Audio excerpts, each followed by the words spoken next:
hai đôi tiếp xa crypto miền ca khát bong chiêng from buôn rơi pon liên đô la còn tái đầm lại tiếp xa stablecoin bay chỉ miền ca cao lang khô từ vịnh chấp tăngពីលោកដូណាល់ត្រាំឡើងកាន់តំណែងទីផ្សារគ្រីបតូខាតបង់ទឹកប្រាក់សរុបជិត$900 លានតែកាលពីសប្តាហ៍មុន Stablecoin បែរជាឡើងតម្លៃ 1.03% ដល់ជាង$227 លានដែលជាកំណត់ត្រាខ្ពស់បំផុត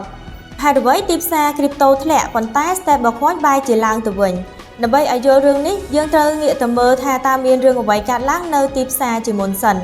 ការខាតបង់ប្រាក់$900 លានសម្រាប់គ្រីបតូបញ្ជាក់ថាវិនិយោគិនភ័យហើយលក់គ្រីបតូដូចជា Bitcoin និង Altcoin ចាញ់ច្រើនតែជំនួសឲ្យការទុកលុយទទេគេប្ដូរទៅជា Stablecoin ព្រោះវាភ្ជាប់នឹងប្រាក់ដុល្លារដែលមានតម្លៃស្ថិរភាពមួយនិងជាកន្លែងមានសុវត្ថិភាព Safe Haven នៅពេលគ្រីបតូធ្លាក់ខ្លាំងគេមិនចង់ឲ្យមានហានិភ័យទេដូច្នេះ Stablecoin ក្លាយជាជម្រើសដែលគេរត់ទៅរកហេតុនេះហើយបានជាតម្លៃទីផ្សារ Stablecoin មានការកើនឡើងអញ្ចឹងការធ្លាក់នៃ Crypto និងការកើនឡើងនៃ Stablecoin មិនមែនជារឿងចៃដន្យទេ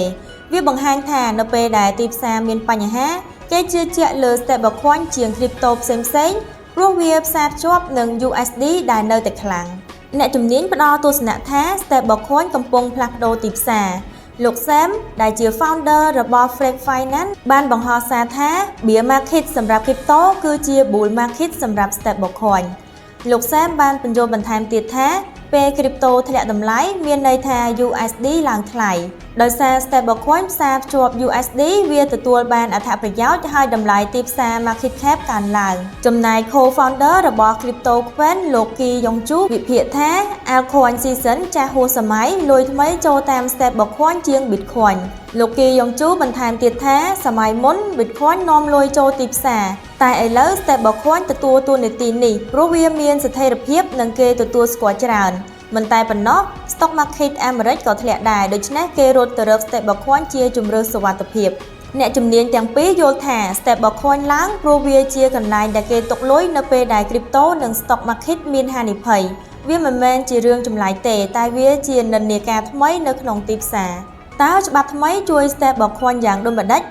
អាមេរិកបានចេញគោលនយោបាយថ្មីគាំទ្រ Stablecoin ដោយលោក Donald Trump ចង់ឲ្យច្បាប់ Stablecoin ចេញមុនខែសីហាដើម្បីរក្សា USD ឲ្យកាន់តែខ្លាំង Crypto Summit និងពង្រឹង USD ជាលុយបម្រុងពិភពលោកអាមេរិកខ្លាច USD ចុះខ្សោយព្រោះសេដ្ឋកិច្ចមិនច្បាស់លាស់និងបញ្ហានយោបាយជប៉ុននិងចិនដែលជាអ្នកទិញបំណុលអាមេរិកធំក៏កំពុងនាំគ្នាកាត់បន្ថយគោលនយោបាយនេះធ្វើឲ្យ Stablecoin ឡើង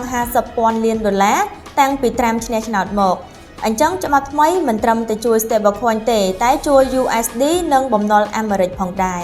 Stablecoin នឹងទៅមុខយ៉ាងដូចម្តេចប្រទេសនិងក្រុមហ៊ុនធំចាប់ផ្ដើមទទួលយក Stablecoin សម្រាប់សហរដ្ឋអាមេរិកលោក Donald Trump ចង់ឲ្យច្បាប់ចេញមុនខែសីហា